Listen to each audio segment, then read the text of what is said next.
Bonjour et bienvenue à l'édition. Ce matin, nous allons nous entretenir sur le thème « Où se trouve ton trésor ?» Et le passage examiné est tiré de l'évangile de Matthieu au chapitre 6, verset 21. Il est écrit « Car là où est ton trésor, là aussi sera ton cœur. » La plupart des gens centrent leur énergie là où se trouve leur richesse et concentrent leur vie sur ce qu'ils valorisent en réalité. C'est pourquoi ce passage suit les deux affirmations de Jésus à ses serviteurs, qui les exhortait à ne pas s'amasser des trésors sur la terre, mais à s'amasser des trésors dans le ciel. Certains pourraient comprendre ces passages précédents comme étant une invite à ne pas chercher les richesses physiques ou matérielles de ce monde, non. À Dieu appartient l'or et l'argent. Et tous ceux qui croient en Dieu, tous ceux qui se considèrent comme héritiers et co-héritiers de Christ, devraient normalement et naturellement vivre sans connaître le manquement et vivre dans la richesse, parce que c'est à notre Dieu qu'appartiennent toutes ces richesses. Mais maintenant, la préoccupation est la suivante. En s'amassant ces richesses, est-ce que nous ne finissons pas par nous attacher à ce que nous avons de plus précieux?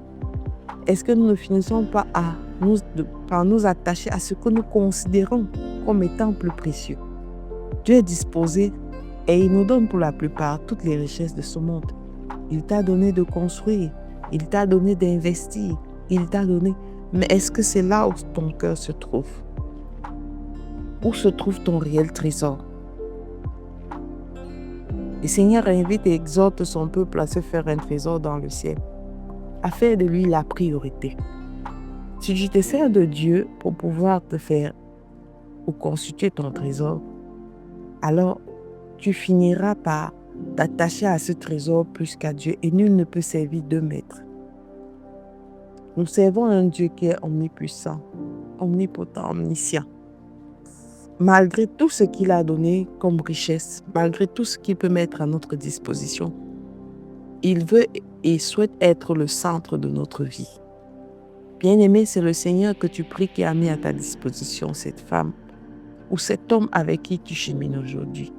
C'est le Dieu que tu loues qui t'a donné d'être maman, papa, d'avoir ce poste, d'avoir cette distinction. C'est le Dieu que tu loues qui t'a donné de pouvoir posséder, de pouvoir t'approprier toutes ces choses que tu sembles aimer plus que ton Dieu. Nous devons pouvoir nous concentrer et nous dire, notre trésor, nous l'avons physiquement. Nous en recherchons tous les jours davantage, oui.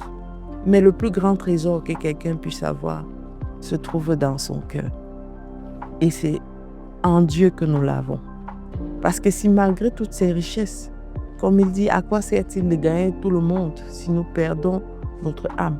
À quoi sert-il d'avoir toutes ces richesses si nous n'avons pas Dieu en nous, si nous n'avons pas l'amour de Dieu en nous, si nous n'avons pas la crainte de Dieu en nous? Bien-aimé, où se trouve ton trésor? Mon trésor à moi réside dans la réalité et l'authenticité de la communion avec Dieu. C'est ça le réel trésor.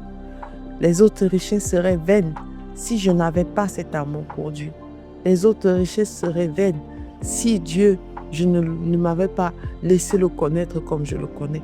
Le psalmiste pouvait dire, David, mon âme bénit l'Éternel et n'oublie aucun de ses bienfaits.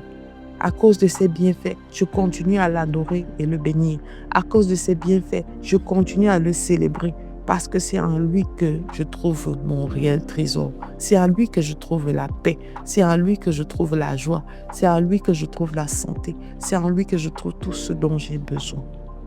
Alors je te recommande ce matin de continuer à marcher dans l'obéissance de la parole, de continuer à t'attacher à ces principes, afin que tu ne considères pas les trésors matériels de cette terre, que tu ne fasses pas passer les trésors matériels que le Seigneur t'a donnés avant lui-même, parce que c'est lui qui a pourvu, afin qu'au travers de cette main, afin qu'au travers de la protection de Dieu sur toi, que tu comprennes que ce trésor est comme la bénédiction d'Abraham qui doit être partagée. parce que tu es une source de bénédiction. Afin que tu comprennes que c'est dans sa parole continuellement que tu continues de t'équiper. Car c'est le vrai trésor. Où ira ton âme après la vie sur cette terre? Que feras-tu de ton âme? Je te recommande de faire par conséquent cette prière avec moi, Père éternel. Mon trésor se trouve en toi. Car je veux entièrement que mon cœur soit penché vers la réalité de la connaissance de ta parole. Tu es tout pour moi, Seigneur. Tu as pourvu pour moi et tu m'as tout donné. Je veux en contrepartie communier chaque jour avec toi. Non seulement pour être une source de bénédiction, mais pour enseigner au monde qui tu es. Pour enseigner au monde tes bienfaits. Pour enseigner au monde à t'aimer, à t'adorer tous les jours. Je bénis ton nom, toi qui vis et règnes éternellement. Au nom de Jésus que nous avons prié. Amen, amen, amen.